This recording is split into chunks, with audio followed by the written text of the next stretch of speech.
Welcome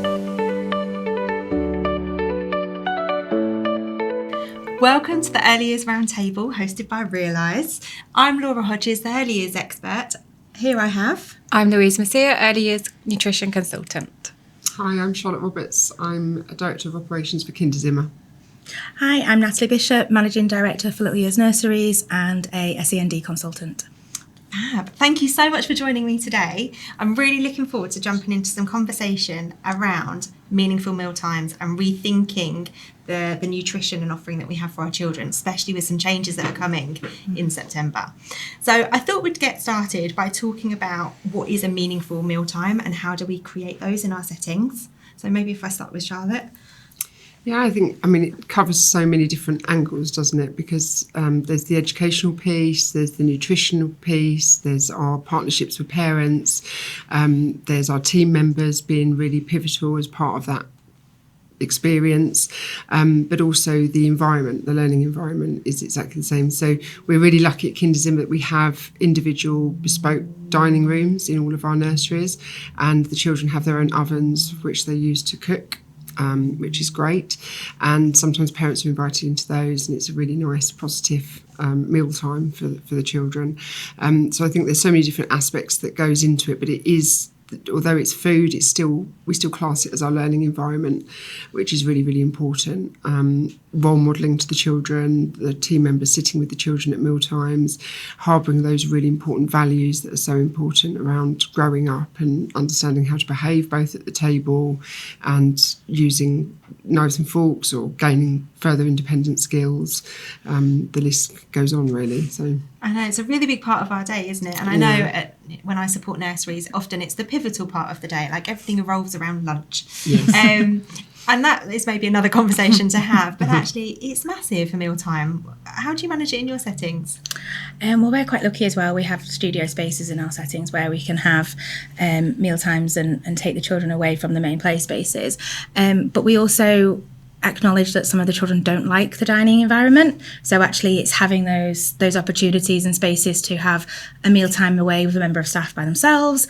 It's about, like you say, making it meaningful for each individual rather than just the whole group. So yes, manners, learning what's social norms and expectations is really important. It's really important to value the individual and looking at that. And I think things like choice is really important, making sure there's lots of opportunities for choice in regards to what they want to eat and drink and where they want to sit, and having those opportunities there. But again, linking back to that learning environment, thinking about that social aspect as well as the communication and language is so important. Such a rich conversations. I think sometimes it can just be seen as part of the routine, and actually it really, really is so much bigger and such an opportunity to bond with your key children. Absolutely. I think the conversation's a really important point that you've made. The amount of settings I've gone to and it's like, oh, how many peas have you got and what colour are your carrots? And I'm like, oh no, have a meaningful conversation. Let's talk about something helpful. Because often it's those times in those social moments where we develop safeguarding, absolutely. Yeah. They feel safe, they can share something with you. Yeah. And your personal, social and emotional development, those networking, those relationships start to build. And they also build relationships with the food in those moments, don't they? Yeah.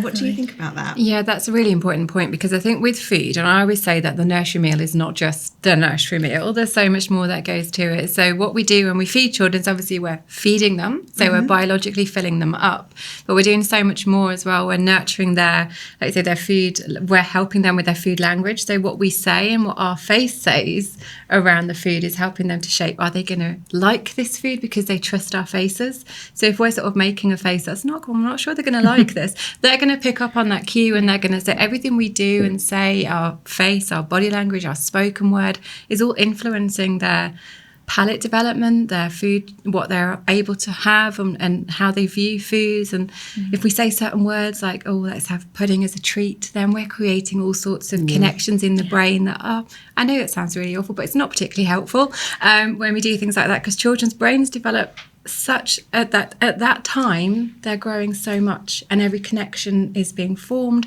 So everything we do is forming connections. So we've got to be mindful of the language we use around food, because we're forming connections when we feed children. We're not just filling them up. And children need to understand themselves when they're full. or when they're hungry. They shouldn't be told that. They have to understand and regulate it themselves, because behaviours and emotions obviously come into food so much. And as we grow older, we rely on foods to feed ourselves if we're sad or if we're happy, or either way. So you end up with a bad relationship. And those habits will start in childhood, and that's where the connections formed in childhood lead into what can be a damaged food relationship, one way or the other. So our food landscape, unfortunately, is feeding off that in terms of the way that advertisements are made to feel like you need something, you want something, and you're not physiologically hungry for it. And that's where those adverts play on our emotional connection with food. And children should not be targeted, but they are with those adverts. And so when we form those connections that link to this makes me happy, or this is a reward, or that I deserve this, that's not just in the here and now. That's not momentary. But I think the personal, social, emotional development part of it's so important as well for children, because we see with teenage children or just people's society, they've got their own language. We're spending more time on social media. So we're really trying to get children to understand the importance and be able to make relationships with their peers. So that all-round mealtime is the perfect opportunity to be able to do that with each other and learn those skills for future life. Yeah, we do mixed family meal times at our nurseries. Okay. So we have babies up to out of school club, depending in which nursery you're in. So that's all the way to 11, eating together in a family environment. Nice. So encouraging the team members, the teachers to eat with the children, but also mixing them up and, serving those younger children, the younger children learning those healthy habits and healthy choices. And it's just about it being a real natural family environment. Some children are with us Monday to Friday, every day, 8 till 6. We are their family. Yeah. And we need to create those opportunities that they might not get at home, because when they get home, parents are busy and it's not their fault, but they're busy, they're working, it's bath, bedtime routine, and then the weekends, they're off out doing all those fun things because they're not doing them during the week. So I find that when we speak to families, less and less actually eat together. So we're providing a real opportunity for that social development and that family environment from, the word go. It's really, really important. Absolutely. There's a lot to consider, isn't there? And I wonder, what kind of things do we take account for when we're making the mealtime safe? We talk a lot around choice and independence and having the freedom, but we have to make sure the children are safe. There's a lot of allergy requirements to be mindful of, and supervision. What kind of things do you do in your setting? So I'm going to be probably not liked maybe by this comment, but I don't like the red plate. I don't like the labelling a child's allergy. My children all had various allergies growing up, dairy, tomato, soya, kind of those usual suspects. But to me, it's not an inclusive environment. By having a child with a red plate or a label. There is different ways that you can do it. You can have all the children having a placemat. You can have signs in the kitchen. If you've got your checkpoints along the go from the kitchen to the handover in the room, to the handover to the member of staff. And if your team know your children exceptionally well, you don't need to do those practices. So for me, I think that allergy management is very much about the background piece of it, rather than it being what we can do. And if you teach children from a very young age, they're able to tell you and ask what's in food and say, I can't have that. And they start that very young. And we were, my own experience with my own children was that at 2 years old, when they were talking, they were able to say, no milk. They knew that they couldn't have milk. And I think it's really important. So we work with our families to try and encourage that. But yeah, I'm big for the inclusion and not for the segregation, really. I agree. I'm totally for that as well. I think it's about communication, really understanding the child, because I think because we deal with children from a very young age, the intolerance or the allergy often manifests itself into something different. So it's not like an adult at 35 years of age saying, I've got an allergy to something. It's tried and tested over 35 years. So with young children, it's often still being looked at by GPs or nutritionists. It's not the end product. So you're having to communicate all the time. It's not as though you can register a child and say, okay, great, and that's it forever. It's likely to change. So if it's no milk this week, it's likely to be in a few months no egg or something else. So I think we have to be really, really flexible. And I think with that flexibility comes an element of fear for educators and alike. And I think there can be a slight reluctance in taking responsibility for it. So I think, like you said, just having that really clear 4-step process, whatever it might be on the table, mats, or however different people do different things, and have it signed off by senior members of the team and things like that, I think really helps to have that backup. I think it's important, isn't it? You know, I understand the inclusive element. I love that and I support that. But sometimes we need to make sure that the staff are skilled to manage those risks and meet those checkpoints. And if you have a new team member, that's already going to be a risk, isn't it? Until they found their feet and got settled in. So let's talk a little bit then around the healthy relationships. We've touched on it a bit so far, you know, making sure that we're really positive around the food that we're presenting, not placing our influences maybe. I've pretended to enjoy a number of vegetables that I generally don't like because I don't want to do that for the children I've cared for. But what about the relationship that our children build with food at such a young age? What do you think the impact is on that? It's huge. I'm looking to you, Louise, tell me. It's such I think everything we do in the early years has a really big impact, not just on child development, but on adult health and relationships as well, in terms of our food relationship. So everything that we do in the early years is so important. Weaning is such an important time for palate development. And one thing I'm always really, really keen to not do is to introduce flavours that disrupt that palate development, because that is really hard to overcome. So too much sugar and ultra-processed foods are the biggest disruptors. As soon you can imagine the palate's like a blank canvas, which is what we have in weaning, and whatever we introduce, it can take time, we know, to get children to like a certain food, but if we introduce something that's designed to tantalise the taste buds at a time when brain development is at its peak in terms of the connections all firing up, that impact of that first taste is really powerful. And once you've introduced that, the next food, be it a normal whole food, is not going to be anywhere near as exciting. And so we've already caused some alteration in taste preferences, in palate development, food expectation, and brain connections with food. So it's huge. It's huge. Wow. Now I feel guilty. I'm weaning my 6-month-old, and I'm now thinking, what have I given them? It's really good. It's nice to hear that. It's right, isn't it? And I know with my 3 children that are all grown up now, my daughter, I did exactly that. I followed it, was only child, really easy to make, smashed avocado and banana and, ice cream trays and things like this. By the time I got to my 3rd child, it was a little bit more relaxed. So I think, there's that expectation, isn't there, of doing it the right way and not always having the time, and being able to give families strategies around what they do at home, because it's not just enough to be doing it at nursery. We want to be able to educate in the right way. We spoke earlier about birthday celebrations, which is always a big one. So do you have cake in the nursery? Is that something, obviously candles set the fire alarms off and all of that. But generally, is it okay to have a birthday cake? Should parents be allowed to give those? And again, it's very similar. At a very young age, do we want to instill that expectation that you get a cake on your birthday? Is that right? You're basically feeding a load of sugar. Are there other things that we can be doing? Do we want to rely on perhaps more theory-based things? So at Kinderzimmer, our pedagogy is kind of loosely around our curriculums, loosely based on Froebel and Steiner and Montessori. So is there something we'd want to do around that instead? So I think it's just looking differently at things.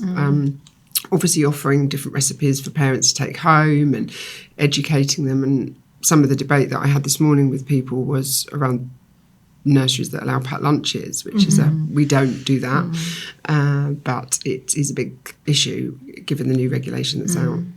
Because the birthday cake issue is mentioned in the nutrition guidance, isn't it? I think the suggestion is that you bring in stickers or bubbles or a book or something that's non-edible, so that you can celebrate in a way that's, because if you have multiple birthdays, that's multiple cakes, and if you're also removing puddings because of the advice and guidance around sugar intake, then it's kind of contradictory to have multiple birthday cakes in the setting as well. So.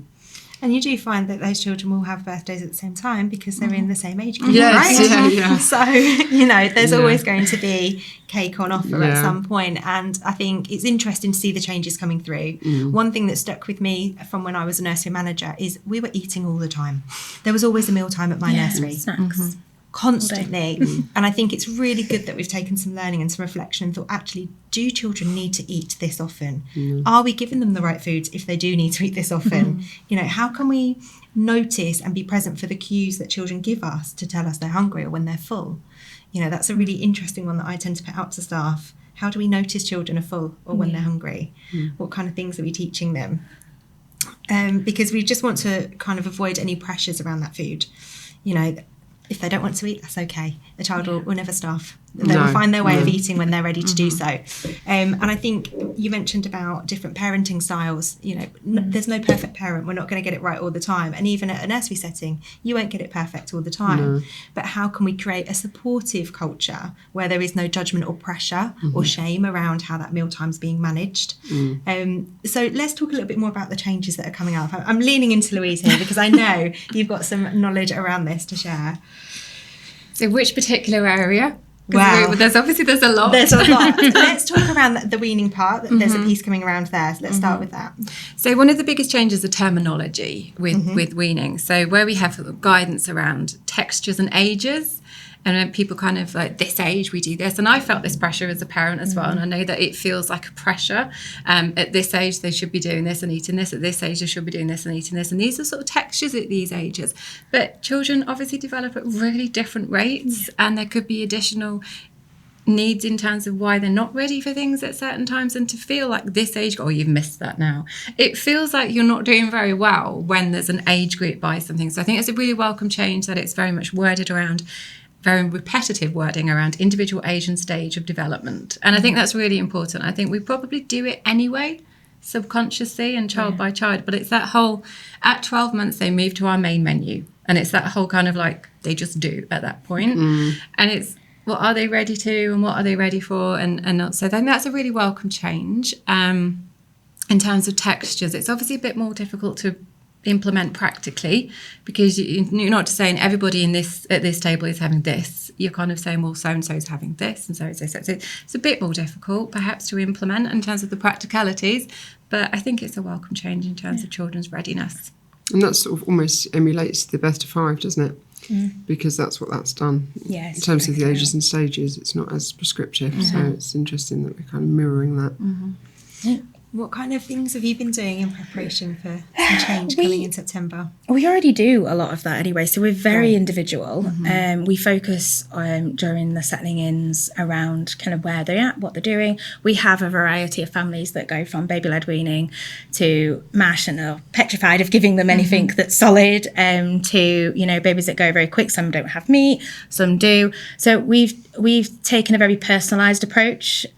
So rather than, for example, you know, the chef blending everything up for the baby room, it goes down to the rooms, and the key people know their children, they know how to do it, so they know everything needs chopped, mashing, a little bit of mash, a little bit of finger food. You know, it's very individual, and we talk about food is for play. Between 6 months and a year, it's for play, it's for exploration, it's for learning, it's for all those wonderful skills that and that development stuff that Louise talked about. It's around them just learning to enjoy and have a really good relationship with food, rather than it being about actually being subsistence for them. They're still having bottles or breast milk. So we make it fun. It's messy and very messy actually. And what about at King's Zimmer? Yeah, I mean, very, very similar. I think one of the things that I've always been very mindful of as well about that us and them situation. So when we've talked about that supportive, very two-way, everyone's just around a table together, I don't like to see team members looking like they're just about to go into space, you know, with aprons and gloves, and you know, we don't do that anymore. So you know, we have it for nappy changing obviously, and we do it perhaps in the kitchen where it's needed, where there's food being prepped, but actually when you're at the table it's just like being at home. That's really important. But you do still see that in nurseries where people do look all gowned up, or they're stood at the trolley, and you know, but very independent, and we're all just together having a meal, which is nice. And you might be sat there thinking, how am I going to get all this rice up off the floor afterwards or whatever, but you just have to put it behind you and just sort of be part of the experience. You know? My team are always requesting no rice. Yes, no rice. Yeah, exactly. Trick of the trade, bit of sand. Yeah. Yes, they do love a bit of sand. Absolutely. So, but very, very, very similar around weaning as well. And I think sometimes babies get forgotten about that social element of the meals because sometimes some will be in high chairs or others will be up at a table on a chair if they're sitting up because, again, not all babies in the same room at the same development stage. So I do like to see semicircles of high chairs or, educators sort of within the meeting with them as well.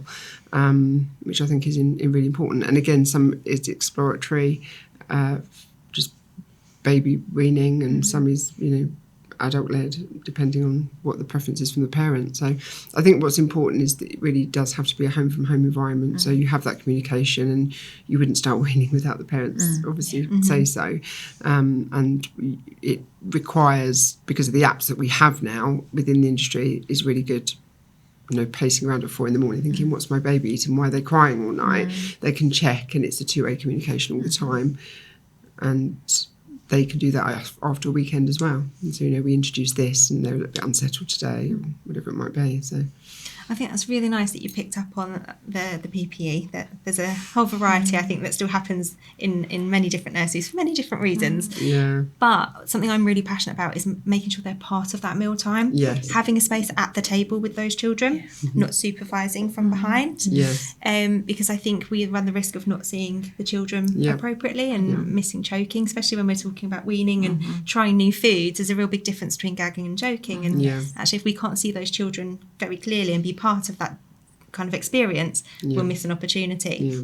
We have to be first aid trained, at least one person in that room now, in the dining room or during meal times, which is important. Absolutely. So just leading into training, what can we do to empower our staff to deliver these really comfortable, confident meal times?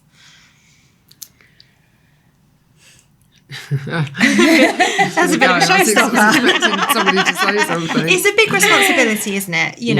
It becomes a very functional part of the day from an operational perspective, and I'm really keen to move away from that. Actually, it's a meaningful moment for those children, but we do have the responsibility of keeping them safe. So how can we empower the staff to do that really well? I think it starts before. I mean, if we're lucky enough to have dining rooms, it starts before you get to the dining room. It's about the behaviours, walking down the stairs, getting prepared for the meal. So again, quite often what I've seen over the years going into nurseries is children sat down way too early before meals, which is a no-go because they get bored naturally.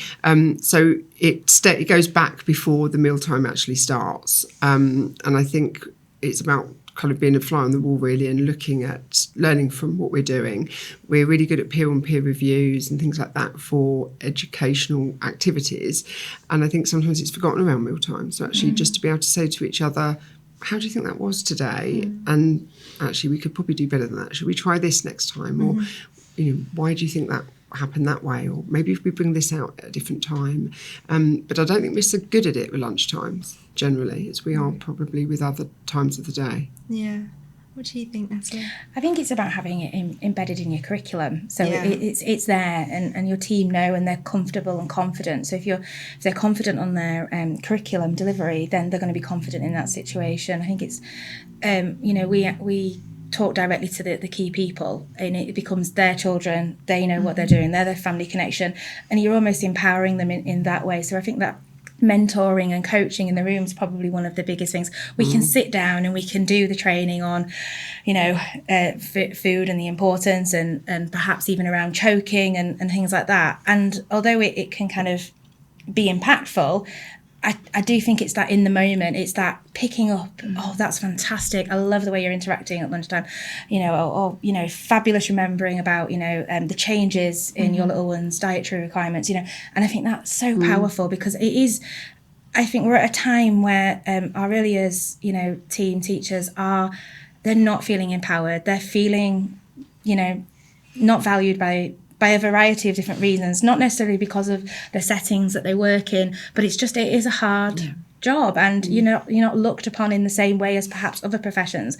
So I think empowering them as much as you can and saying, that's fantastic. Words are so powerful. Yeah, I stand by that a lot. I think food's such a great medium for the 7 areas of the UIFS, isn't it? If you look at it like that. So you've got great mathematical language potentially, depending on what you do. You're picking things up with forks, you're looking at textures, you've got physical development, you've got everything there. Communication language is really, really important around meal times. So yeah, you're right. I mean, the teams are really good. They know their EYFS, don't they? They know their areas. So it's just about embedding that further during mealtimes, which I think we're, most of the time really good at across the sector. But so we've spoken a lot about the importance of relationships that children build with their food and the meal times that we offer at nursery.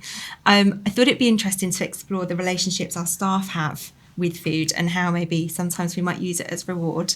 Because I know when I was a nursery manager, I was very guilty of doing so. And having had some educational conversations with Louise outside of this recording today, I've been well educated that it's not always helpful. And we do want our staff to be happy and healthy because predominantly we want them to be well to come to work. So it's all about that relationship. What kind of things do we do to empower our teams to make good choices? we have a budget which we allow for the staff room, which is very well received. So everybody has the opportunity to have healthy food in their staff room. They don't all choose to do that. It's up to them if they leave the setting during their lunch break. But we do frown upon sort of fast food coming back to the nursery, because our policies are really important that we uphold those at all times. So we should be role modelling at all times if we're at work. So I do ask that, you know, if somebody goes out and wants to buy fast food and things, that it is disguised or put in a bag and brought into the staff room in another way, or ideally not happen at all. Lots of people do bring in food from home, which is absolutely fine. But they still eat with the children as well, even if it's just a small portion. So they should be role modelling with the children and talking really positively about healthy foods. So there's always a bowl of fruit in the nursery for the teams to be able to enjoy. Healthy teas, fruit teas, things like that, which is nice. And granola bars, or you know, whatever it might be, healthy something in baskets and things, which is nice to have.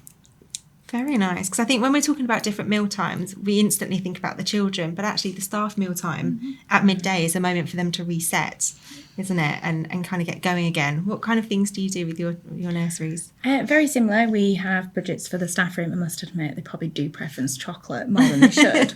But we've always said we've got an open kitchen. So with everything in the kitchen is obviously very healthy. There's lots of fruit, vegetables. They can make sandwiches, salads, whatever they kind of want out of the kitchen. And we obviously, you know, like lots of other settings, encourage them to eat with the children. So I think it is about kind of having that. We also try to avoid conversations around diet in the staff room. I think that actually, you know, we might be on diets, we might be on this, but it's about those healthy choices. And I think there can always be a pressure on people. And if we have when you have a younger team, that impressionable kind of thing of, you know, I think about how I talk around my daughter. I don't talk about dieting, I talk about making healthy choices. And I think it's the same doing that with your colleagues, is trying to encourage that. But yeah, it is one of those things. I think, you know, sometimes they're working 10-hour days and they will go for the quick fix. So it is a really hard one to navigate, really, I feel, because we are encouraging them to have those conversations with children, but we're not always that great as adults at making our own healthy choices. Yeah, I think the reason I just wanted to explore it a little bit is it kind of falls into feeling well and having a healthy lifestyle. And actually, if we've got our teams working healthy and being healthy, they're likely to show up to work and bring the best version of themselves. Is there anything you'd have to add to that, Louise? I think it is just that food impacts on all of us in so much at such a deep level that it does affect our immune system. It massively affects our emotional health as well. So when you're in a stressful job and it's sort of, you know, you're feeling those things you mentioned about, you know, feeling a bit not particularly valued or feeling a bit low, food is often seen as a way to, let's cheer everyone up, or let's do this because it's a good incentive boost, but actually it has the opposite biological effect than the one you're hoping to have.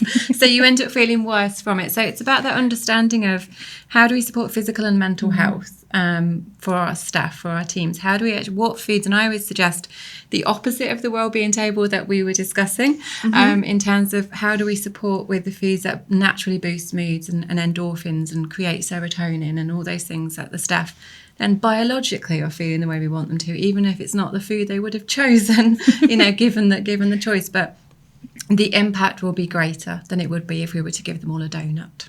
Yeah, definitely. We have to obviously consider the cultural aspects as well, because we have huge multicultural, both teams and children. So I've been really supportive of Ramadan and Eid, but we've got team members that are fasting for periods of time.